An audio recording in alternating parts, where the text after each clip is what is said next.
રાષ્ટ્રપતિ પુતિન ભારતના 2 દિવસની મુલાકાતે અને આજે બીજો દિવસ છે ત્યારે વડાપ્રધાન નરેન્દ્ર મોદી સાથે તેઓ દ્વિપક્ષીય વાટાઘાટો કરશે। આજે અનેક મહત્વપૂર્ણ કરારો પર હસ્તાક્ષર પણ થઈ શકે છે। રશિયન રાષ્ટ્રપતિ ગઈકાલે સાંજે દિલ્હી પહોંચ્યા। પીએમ નિવાસ સ્થાને તેમણે રાત્રિ ભોજન કર્યું। 23મી ભારત રશિયા વાર્ષિક શિખર સંમેલન યોજાવા જઈ રહી છે અને તેમાં તેઓ હાજરી આપશે। 11 વાગે રાષ્ટ્રપતિ દ્રૌપદી મુર્મુ સાથે પણ પુતિન મુલાકાત કરશે। રાષ્ટ્રપતિ ભવનથી સીધા તેઓ મહાત્મા ગાંધી સ્મારક જશે અને ત્યાં મહાત્મા ગાંધી સ્મારક ખાતે શ્રદ્ધાંજલિ અર્પણ કરશે। તો રાષ્ટ્રપતિ વ્લાદિમીર પુતિન જે છે તે ભારતની મુલાકાતે આવ્યા છે અને 2 દિવસની આ ભારત મુલાકાતમાં આજે બીજો દિવસ અને આ બીજો દિવસ એટલા માટે મહત્વપૂર્ણ કારણ કે તેઓ સમિટમાં તો ભાગ લેવાના જ છે 23મી ભારત રશિયા સમિટ, પરંતુ સાથે સાથે ડિફેન્સ ક્ષેત્રે અનેક કરારો થશે। નંબર 1 યારી કહેવામાં આવી રહી છે ભારત અને રશિયાની, કારણ કે ભારત અને રશિયા ખૂબ જૂના વેપારિક મિત્રો અને 4 વર્ષ બાદ જ્યારે રાષ્ટ્રપતિ પુતિન જે છે એ ભારતની મુલાકાતે આવ્યા છે અને સૌથી મહત્વની બાબત એ પણ છે કે રશિયા અને યુક્રેનનું યુદ્ધ જે ચાલી રહ્યું છે એની બાદ તેમની આ પહેલી ભારત મુલાકાત।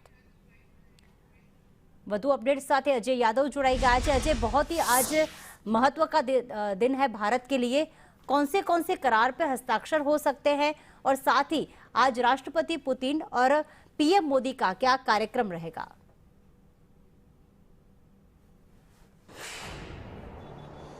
देखिए, निश्चित तौर पे व्लादिमीर पुतिन और प्रधानमंत्री नरेंद्र मोदी के बीच आज क्या कुछ होने वाला है, यह कह सकते हैं कि भारत और रसिया के बीच आज किन मुद्दों पे समझौता होने वाला है, इस पे न सिर्फ पूरी दुनिया भर की नजर रहेगी बल्कि भारत भी खुद देखना चाहेगा, भारत के लोग देखना चाहेंगे कि एक ऐसे वक्त में जब दुनिया में अस्थिरता का दौर चल रहा है, आर्थिक तौर पे भी और सामरिक तौर पे भी, तो ऐसे में इन दोनों देशों की जो दोस्ती है वो किस अंजाम तक पहुंचती है।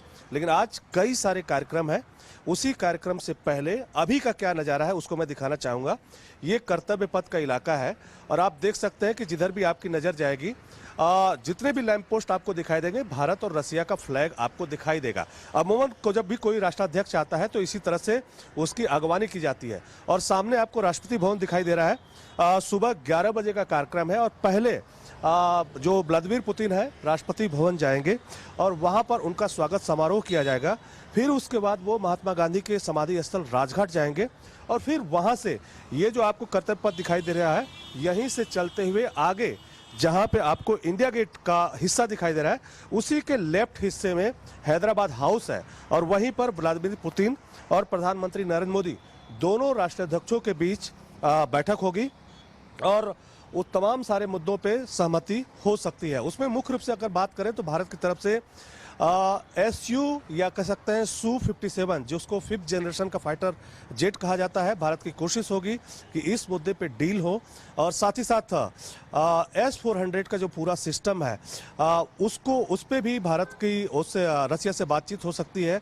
और सबसे ज़्यादा मुख्य जोर जो है टेक्नोलॉजी ट्रांसफ़र की बात कही जा रही है, क्योंकि दुनिया भर में कई बार ऐसा देखा गया है कि जब युद्ध की स्थिति होती है और जिन जो देशों पे डिपेंडेंसी होती है तो ऐसे में कई सारी जो परियोजनाएं हैं वो एक तरह से फंस जाती है। खुद यूक्रेन वार में रसिया अभी फंसा हुआ है और कई सारे ऐसे पार्ट हैं जो भारत को ज़रूरत है और इस वक्त उसमें दिक्कतों का सामना करना पड़ रहा है।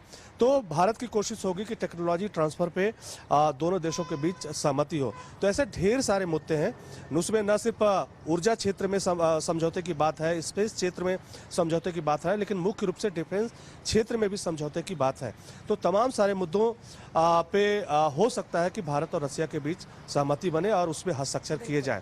लेकिन सबसे प्रमुख बात यही है कि इस पूरे दौरे को जो पुतिन का है उसको दुनिया किस तरह से देखती है ये ज़्यादा महत्वपूर्ण है, लेकिन भारत के लिए निश्चित तौर पे काफ़ी महत्वपूर्ण है। कल कई लोगों से मैंने बात की जो इस क्षेत्र के जानकार हैं, उनका कहना है कि रसिया भारत के साथ किसी भी हद तक जाने को तैयार है, बशर्ते भारत कहाँ तक जाना चाहता है ये भारत पर निर्भर करता है। लेकिन भारत की कोशिश है कि न सिर्फ रसिया से गहरी दोस्ती रहे और हमेशा वक्त पे वो काम आए, बल्कि दुनिया के और भी देशों के साथ भारत की दोस्ती बनी रहे। तो भारत सबके साथ सामंजस्य बैठा के चलना चाहता है। तो कई सारे कार्यक्रम हैं जिसमें सबसे पहला कार्यक्रम ही यही जो है राष्ट्रपति भवन सबसे पहले पुतिन जाएंगे, उनका स्वागत समारोह होगा, फिर राजघाट जाएंगे, फिर प्रधानमंत्री नरेंद्र मोदी से हैदराबाद हाउस में मुलाकात होगी, फिर उसके बाद प्रेस स्टेटमेंट जारी किया जाएगा। बिल्कुल, धन्यवाद तमाम जानकारियों के लिए।